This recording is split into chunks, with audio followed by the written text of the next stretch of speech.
سبيل الدموع سبيل مريح تنهدى يا صاحي كي تستريح وبث الدعاء.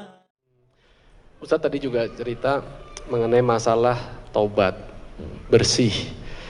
Saya kok, dan juga mungkin bisa dikoreksi kalau saya salah, pernah ada yang berpendapat gini, udah deh jangan soleh-soleh deh, jangan terlalu baik, rata-rata orang baik tuh dipanggilnya cepet. Betul, pernah dengar gitu ya Bu? Iya. Tapi saya juga ngelihat kok seperti itu. Contoh nih, ya dari belakangan ini saya banyak berteman dengan ustadz-ustadz gitu ya. Teman-teman ustadz saya rata-rata banyak yang dipanggil muda-muda. Betul, dari almarhum Ustadz Jeffrey Al-Bukhari. Iya. Berapa tuh? Umur 40 ya? pas. 40. Kejadiannya hanya beberapa meter di depan rumah mertua saya di Pondok Indah. Ya, itu kejadiannya, kita tahu sekali. Waktu itu saya masih jadi pembawa acara di Net TV Pagi. Ya, terus belum lama ini kita kehilangan juga dari guru kita almarhum Ustadz Arifin Ilham yang belum genap juga sampai menyentuh kepala 5. Orang-orang yang kita tahu dalam kesehariannya benar-benar berada dalam jalannya Allah seperti itu. Nah, apakah hal seperti itu memang benar adanya? Karena dari cerita banyak juga sahabat-sahabat yang berjuang di jalan Allah dipanggilnya di usia muda. Itu bagaimana tuh saat menyikapi itu? Jadi kalau gitu biar supaya umur panjang nggak usah baik-baik gitu. Iya, jangan baik-baik amat lah gitu katanya Ustaz. Nanti aja deh tobatnya deh ya. Kira-kira kan katanya kalau umatku itu kan umurnya 60 gitu ya. sampai 70. Ya nantilah 55, 58 gitu. Nanti 60 baru gitu Tat. Betul juga, saya pun baru tahu sekarang. Ini hadis apa nih saya salah? Gimana tuh? Tolong diluruskan Ustaz kalau yang bengkok-bengkok. Salah berbuat berawal dari salah berpikir. Kesalahan berbuat, action, itu berawal kalau kita mundur ke hulu, hilirnya, ibarat sungai pergi ke laut. Kalau air yang akan sampai ke laut itu butek, hitam, kotor, itu kita mesti pergi telusuri ke hulu. Keliru dalam berbuat berawal dari keliru berpikir. Keliru berpikir berawal dari keliru membaca, keliru melihat, keliru mendengar. Maka berawal dari salah baca, salah dengar, salah pikir, salah action, salah amal.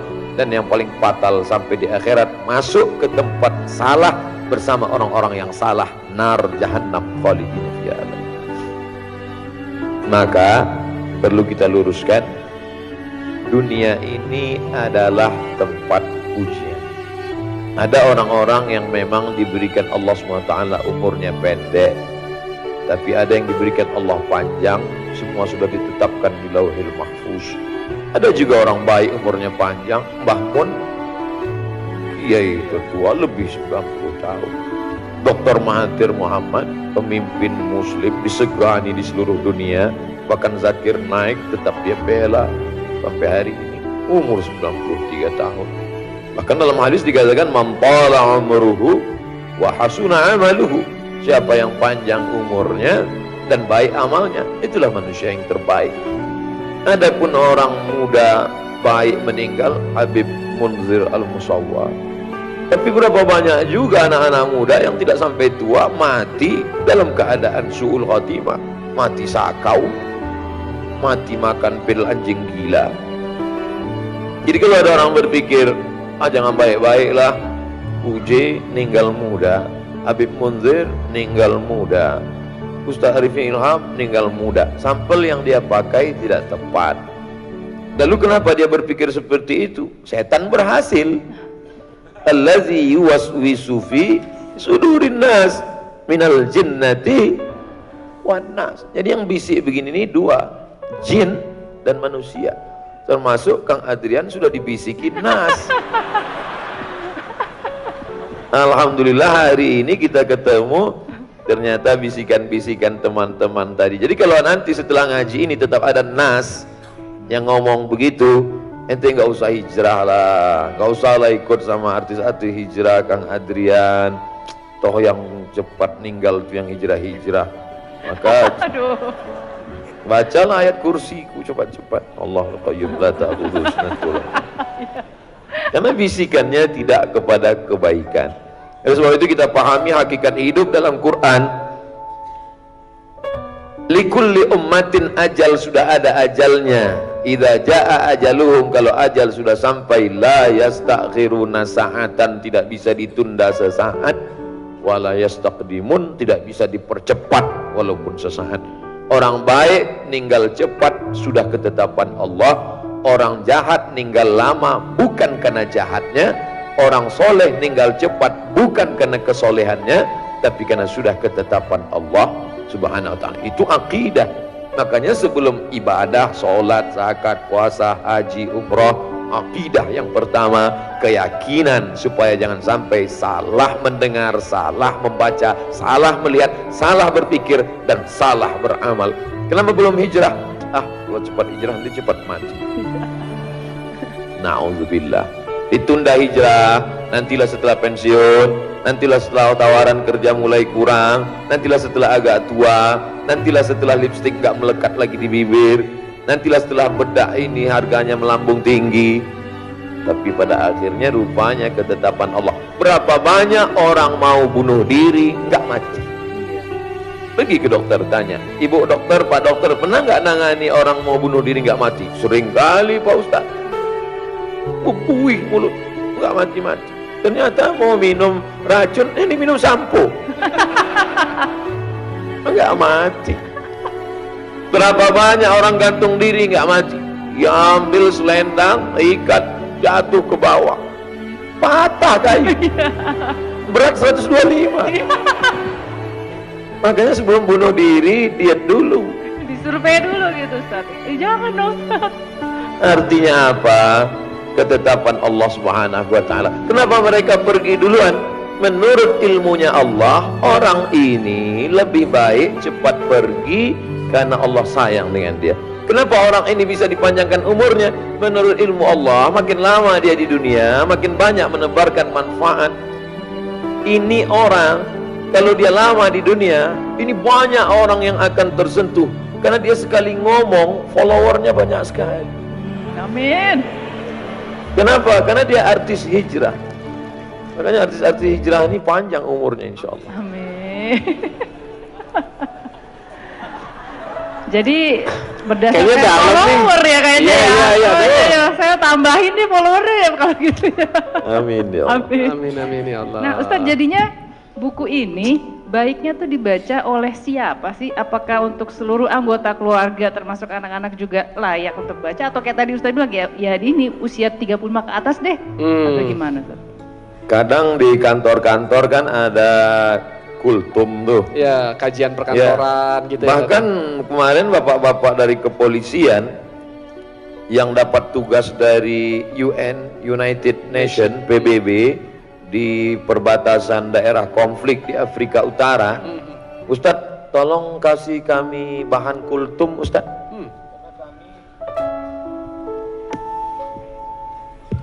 Itu menunjukkan kematian tidak melihat usia. Ya, ya baru sebentar ya.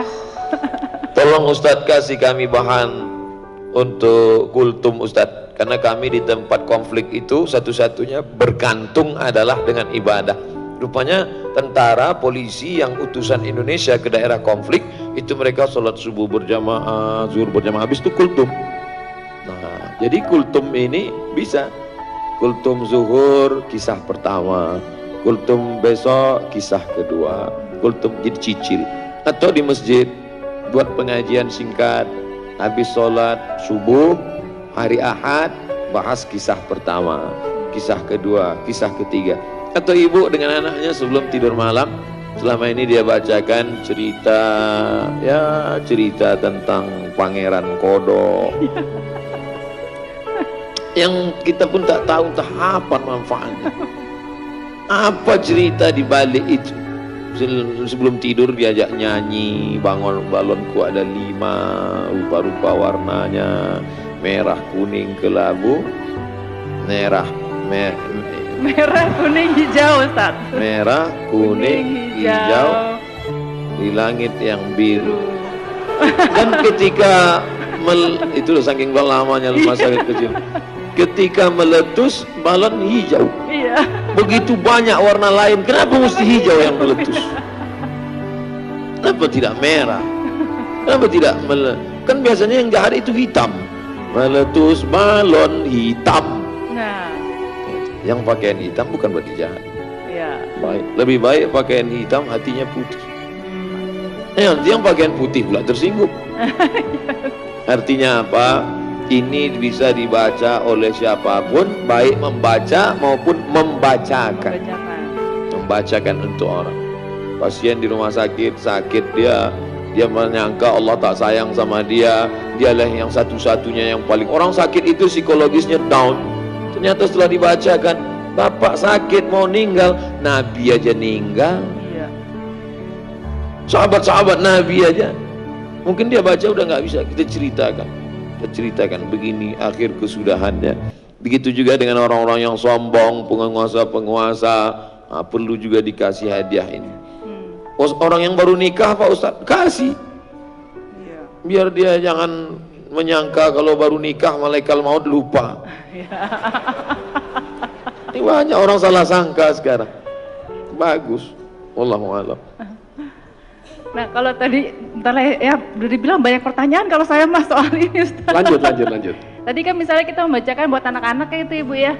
Bisa aja kita dengan gaya kepada anak-anak. Lah, kalau problemnya saya nih Ustaz, kemudian anak saya umur 4,5 tahun dia bertanya, mati itu apa sih Bun? Aduh, tanya ayahmu nak. Jawaban saya begitu. Jadi menimbulkan pertanyaan Allah tuh ada di mana Bun? Wah, saya jujur saya takut salah, apa saya harus WhatsApp Ustadz gitu untuk coba saya tanyakan jawabannya. Jadi gimana tuh tak kalau dalam Al-Quran digunakan istilah bilisani qaumihi, dengan bahasa kaumnya. Dengan bahasa kaumnya. Jadi dengan anak-anak kita tidak bisa seperti saya ngajar di kampus. Ketika misalnya anak-anak nanya, mati itu apa sih? Mati menurut etimologi adalah, mati menurut terminologi juz 18 halaman 21. Nah, jadi simple, sederhana tapi mengena. Dan yang paling bisa menyampaikan ini adalah programmer. Tadi malam ada anak kecil duduk di dekat saya, gak mau pergi, masih kecil. Terus dia bawa iPad-nya, dia main game. Perempuan saya lihat masuk kamar mandi, kemudian mandi, kemudian setelah itu sisir rambut, kemudian saya tanya, ini bisa nggak dimainkan perempuan ini pakai mukena, sholat, baca yasin misalnya? Padahal itu amat sangat bisa. Nggak ada Ustadz, nggak ada programnya. Bayangkan kalau game itu dilanjutkan oleh programmer kita. Karena anak-anak yang seusia ini tidak bisa diceramahi oleh Ustaz. Andai di depan saya sekarang ada anak-anak, semuanya pasti ngobrol. seru sendiri? Nah, serius sendiri. Oleh sebab itu amat sangat membantu saya ajak adik-adik, programmer, anak-anak muda. Kalian nggak perlu ceramah, nggak perlu kasih kultum, tapi buatkan dengan bahasa mereka, dengan game yang mendidik. Itu amal jariah yang tidak akan putus dengan kematian. Adapun Teh Desi untuk menjelaskan ke anak tentang masalah mati, simpelnya di dalam badan itu ada ruh itu dalam diri sehingga yang membuat menjadi bernafas. Allah Ta'ala buat kita hidup. Apa sih ruh itu? Ya seperti HP mama ini di cas dia, nanti akhirnya dia lowbat, nanti lama-lama akhirnya 5%, akhirnya 1%, innalillah wa inna ilaihi raji'un. Habis. Dia kalau sudah mati itu MP4 nggak bisa, MP3 nggak bisa, dengar lagu nggak bisa, pokoknya habis sudah, dan nggak bisa dicas lagi sudah. Nah, jadi lebih banyak dengan contoh. Makanya Al-Quran seringkali ngasih contoh, misal masalah sedekah. Seandainya Allah pakai bahasa simple, bersedekahlah kamu pahalanya banyak, cukup. Ustadz, kalau sedekah pahalanya banyaknya, sedekah pahalanya banyak. Tapi Allah ingin buat kita lebih paham, dia gunakan bahasa kiasan. Kamathali habbah, satu biji, ambatat sab'a sanabil, tumbuh 7 bulir, 7 cabang. Wa fi kulli sumbulatin mi'atu habbah, dalam setiap cabang ada 100 biji. Langsung terbayang di benak kita, satu biji tumbuh 7 cabang, satu cabang ada 100, 1 kali 7 kali 100, 700. Sebenarnya Allah hanya ingin menjelaskan satu kata, banyak. Mati, itu juga. Gimana sih mati itu, Mak? Mati udah mati, jangan tanya-tanya. Kejam sekali. Bisa kita contohkan matinya laptop, matinya handphone, sesuai dengan kemampuan dia.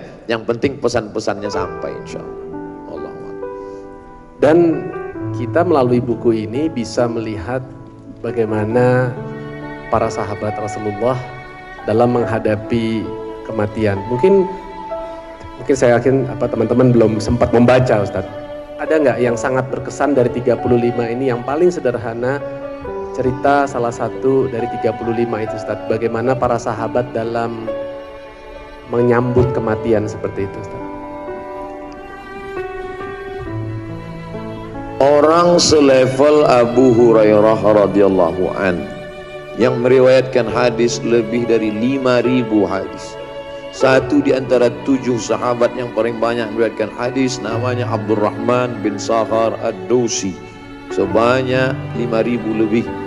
Dan dia pula sahabat panjang umur, hidup bersama Nabi SAW walaupun 3 tahun, tapi karena dia tinggal di Suffah dekat rumah Nabi, ikut makan dengan Nabi, jalan dengan Nabi, perang dengan Nabi. Dia bentangkan sorbannya supaya Nabi duduk tidak di atas pasir. Hafalannya paling kuat, tapi menjelang kematiannya tetap juga menangis tentang kekhawatiran dia apakah dia selamat atau tidak. Sedangkan kita tidak berjumpa dengan Nabi, meriwayatkan hadis hanya satu-satu, ilmu tidak banyak, amal tidak banyak. Abu Hurairah berzikir malamnya, dia buat tali, dia ikat simpul tali panjang, alfa uqdah, 2000 simpul. Dia tidak akan tidur sebelum memetik simpul tali ini 2000. Subhanallah, subhanallah. Tapi menjelang kematiannya tetap juga melelehkan air mata, khawatir takut tidak selamat di hadapan Allah. Nabi memang sudah jamin, man qala la ilaha illallah Muhammadur Rasulullah dakhalal jannah. Siapa yang mengucapkan la ilaha illallah Muhammad Rasulullah, maka dia tetap masuk surga. Jaminan dari Allah, ya. Allah menjamin semua kita ini selamat masuk surga. Amin. Tapi dalam hati kita ada kekhawatiran, apakah aku ini masuk ikhlas tulus? Apakah ibadahku ini diterima Allah? Jadi sebenarnya kita sedang mengukur bayang-bayang kita, sedang melihat diri kita jauh di bawah Abu Hurairah. Mestinya air mata kita lebih banyak menangis, mestinya kita lebih takut dan kita lebih bersemangat untuk beramal. Saya ambil contoh itu karena beliau salah satu yang banyak meriwayatkan hadis. Dan As-Saffah, salah seorang yang paling banyak dosanya, di akhir hidupnya itu kena laknat luar biasa, zalim, hobinya membunuh.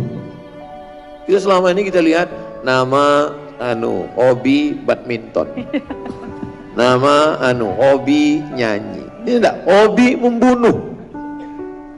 Di akhir hayatnya sakit dalam luar biasa, sakit. Akhirnya diikat daging pakai benang, maaf, dimasukkan ke dalam duburnya, dibiarkan beberapa menit, dicabut lagi, daging itu penuh dengan ulat. Ulat menghantam dalam lambung. Dia sezaman dengan tabi'in, Nabi, sahabat Nabi, tabi'in. Nama tabi'innya Imam Al-Hasan Al-Basri. Kata dia, Imam Hasan Al-Basri, jangan doakan supaya aku sembuh, sudah nggak tahan lagi. Doakan supaya aku cepat mati.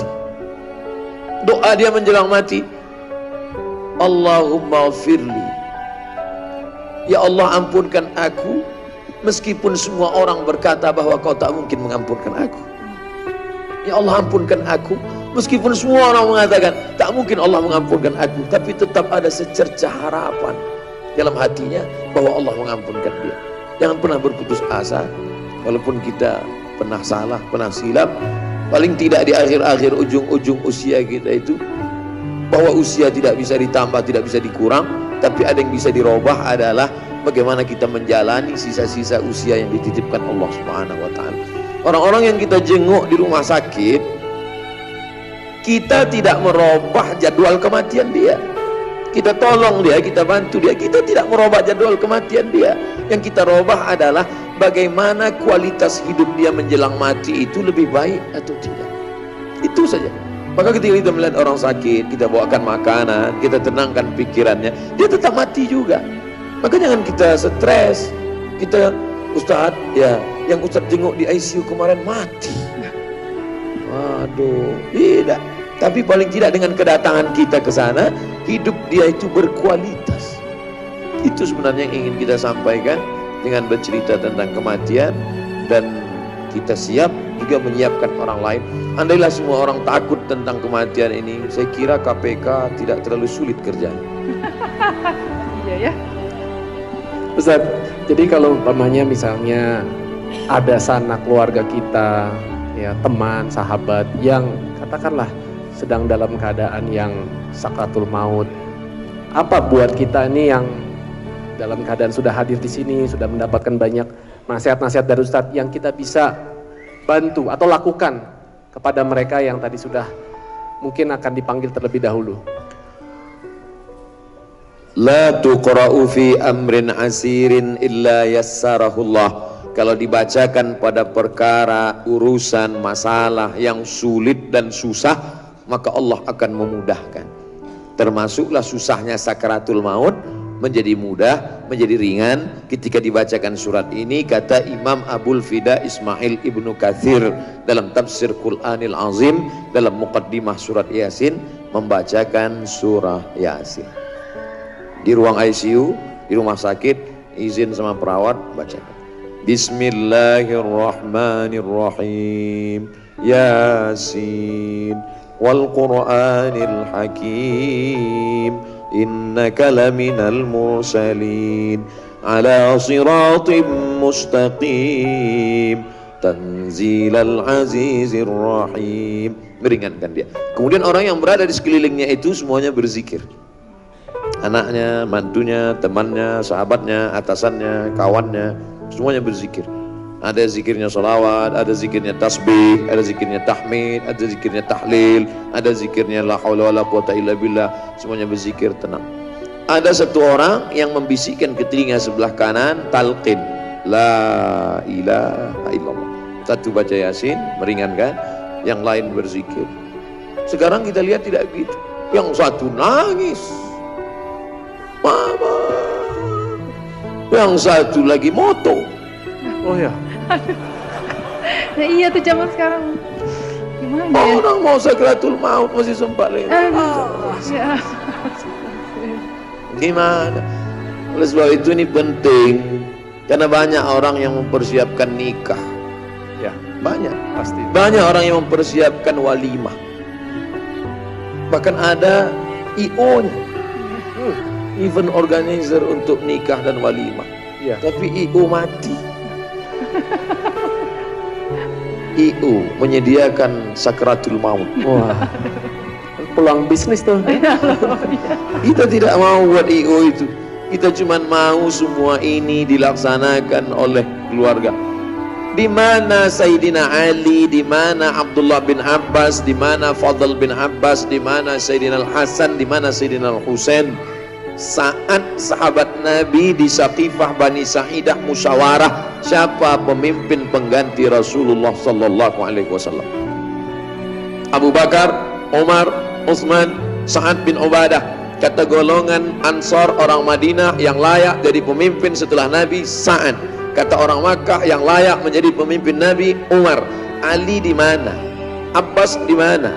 Abdullah bin Abbas di mana? Fadl bin Abbas di mana? Hasan di mana? Husain di mana? Semua keluarga dekat mengurus jenazah Nabi SAW. Keluarga dekat kita lah yang mengurus jenazah kita. Keluarga dekat kita lah yang berbisik ke telinga kita. Tapi kenyataannya sekarang, anak, menantu, keluarga justru duduk di ruang tamu, yang mandikan di belakang orang lain. Nggak benar. Makanya anak-anak muda buat pelatihan mandi jenazah. Anak-anak muda semua. Karena persiapan. Sekarang terbalik. Kalau dibuat di masjid, daftarkan pelatihan penyelenggaraan jenazah. Yang ikut yang tua-tua. Yang tua nggak perlu ikut karena mereka yang mau dimandikan nanti. Nggak bisa mandi sendiri ya. Kalau bisa sih dia mandi sendiri.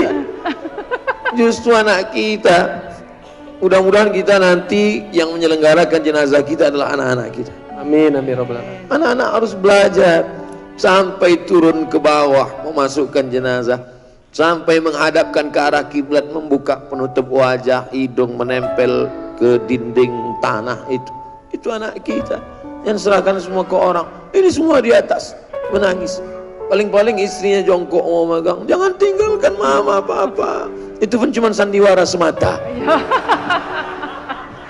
Biar konten videonya bagus. Iya, buat kebutuhan konten sama itu kan. Kontennya bagus gitu. Karena kamera streaming. Oh iya. Sampai meninggal aja streaming ya. Ibu jangan sakit hati, saya bilang itu sandiwara. Kalau mau jujur, nanti kalau melihat pemakaman ada perempuan yang mau minta masuk ke dalam, coba jangan ditahan, biarin aja. Oh, bapak, biarin aja, masuklah, masuk.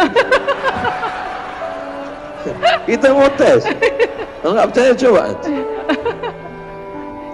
Ketika John F. Kennedy tertembak di mobil yang tidak pakai atap itu, apa yang dilakukan Jacqueline? Fotonya masih ada. John Kennedy terbaring, Jacqueline merangkak melompat meninggalkan mobil itu. Maka jangan pernah percaya sehidup semati. Pret. Nah itu ya, mohon maaf. Jadi kalau saya merangkak. Kamu selalu begitu, kamu duluan nanti. Kamu duluan. Apa semua akan menghadap Allah. Iya. Nampaknya saya harus mendamaikan ini. Ini gerbong kereta bisa nih nanti dia. Tapi nggak apa-apa, yang penting kan tujuannya sama-sama sampai ke Gambir nanti. Oh iya, ke Gambir ya benar. Gambir dulu ya. Iya benar-benar. Waduh, ini Masya Allah ya, kalau kita ngomongin mau tapi bisa dengan cara-cara yang ringan seperti ini, hendaknya kita tidak lagi terlalu mengkhawatirkan segala hal tadi yang selama ini mungkin menjadi momok di mata masyarakat, bahwa itu hanya pantas dibicarakan hanya kepada orang-orang yang sudah soleh saja atau orang-orang yang sudah tua saja. Tapi kita semua yang saat ini mungkin sedang terbuai dengan usia, dengan sehat, dengan kecukupan harta, jiwa dan lain sebagainya, hendaknya kita harus mempersiapkan diri. Benar, saya Mbak Desi menikah, ada ingonya, menyiapkan, mau pensiun udah menyiapkan dulu dari sekarang, anak mau kuliah beberapa tahun lagi udah disiapin dari sekarang ya, beberapa urusannya. Tapi untuk kematian seringkali kita lupa menyiapkan anak kita, diberikan pendidikan yang terbaik, diberikan suri tauladan yang baik ya. Orang tua mungkin selalu bilangnya adalah, oh bagaimana kita bisa memberi contoh. Tapi kita lupa sebaik-baiknya adalah bukan memberi, tapi harusnya kita yang menjadi contoh. Artinya tadi jangan hanya lip service. Jadi kita kepengen anak soleh, anak soleha, ya orang tuanya dulu lah harus soleh dan soleha. Kita kadang pengen anak kita jangan sampai merokok, tapi kitanya masih merokok, mengatasnamakan kebenaran bahwa biar aja saya yang jelek, anak saya yang bagus nantinya. Nggak bisa lah seperti itu. Karena anak ya itu pasti sangat merekam dari apa yang kita lakukan. Ibaratnya kalau otak itu ya seperti sponge. Semakin muda dia, semakin kecil dia akan semakin mudah untuk menyerap apa yang dia ketahui dia lihat. Karena dia belum terkontaminasi dengan hal apapun. Kira-kira kan seperti itu, Ustaz. Apalagi Bun yang tadi kamu sempat baca dari buku ini yang sangat menarik tadi untuk kita bedah. Tadi juga soal orang tua menjadi contoh, juga kita kan mencontoh guru-guru kita gitu ya. Benar. Nah, yang bikin buku soal kematian bukan Ustadz aja nih Ustadz ya, masih ada yang lain buku-buku soal kematian lain. Nah, ini spesialnya apa Ustadz? Saya hampir tidak ada komentar di buku ini. Jadi saya tidak ada komen sama sekali, saya tidak mau menceramahi orang. Dan saya memberikan teks aslinya. Jadi kalau ada di antara sahabat-sahabat jamaah, bapak ibu melihat, untuk apa ini teks Arabnya Ustadz tulis? Untuk nebalin buku ya? Biar banyak halamannya. Biar halamannya banyak. Jadi saya mau supaya bagi yang belajar di pondok pesantren, dia mulai belajar cara menterjemah. Bagi yang belajar di pondok. Kemudian yang baru memulai belajar bahasa Arab, yang kursus mulai melihat mana asli kosakata Arab, mana bahasa Indonesianya. Yang baru mulai belajar baca kitab kuning, mulai belajar grammar, gramatikal, nahu, sorof. Lalu kemudian nanti kalau ada tuduhan Somad Ustadz hoax, nih bukti, beliau menulis dengan dalil, ada kitabnya, ada halamannya, ada jusnya, ada penulisnya, ada referensinya. Bukan ngawur, bukan menurut saya, siapa kita. Jadi benar-benar saya ambil dari referensi yang terpercaya dari kitab-kitab para ulama, supaya kita bicara berkualitas, bergizi, dan masyarakat ini cerdas. Target yang ingin dicapai tidak muluk-muluk. Selesai baca buku ini, mungkin yang dulu kalau 1 tahun bajunya 2 lemari, sekarang sudah mulai setengah lemari. Yang 1,5 lagi, dia shopping juga, tapi untuk kain, baju, tetap budgetnya tidak berkurang. Cuman sudah berubah alokasi dananya, 25% untuk baju dia, yang 75 kirim ke panti jompo, baju anak yatim, baju awal sekolah. Nah, jadi tetap judulnya tetap beli baju. Tetap beli baju. Tapi ada baju yang dipakai di dunia, ada baju persiapan di akhirat. Tapi memang benar Ustadz ya, kalau segala harta kita yang kita kumpulkan itu memang nanti kan harus dipertanggungjawabkan. Semakin banyak, semakin berat timbangannya gitu, atau pertanggungjawabannya itu Ustadz. Seandainya makin berat timbangan, ini banyak orang salah paham ayat. Fa amma man saqulat mawazinuh, siapa yang berat timbangannya, fa huwa fi 'ishatir radiyah, maka dia hidupnya diridhai Allah. Kalau gitu saya tidak diridhai Allah, karena saya paling ringan. Iya, betul-betul.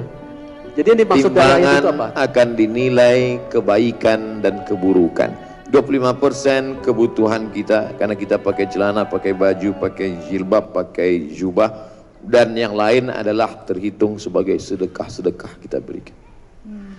Itulah yang akan menolong di hadapan Allah.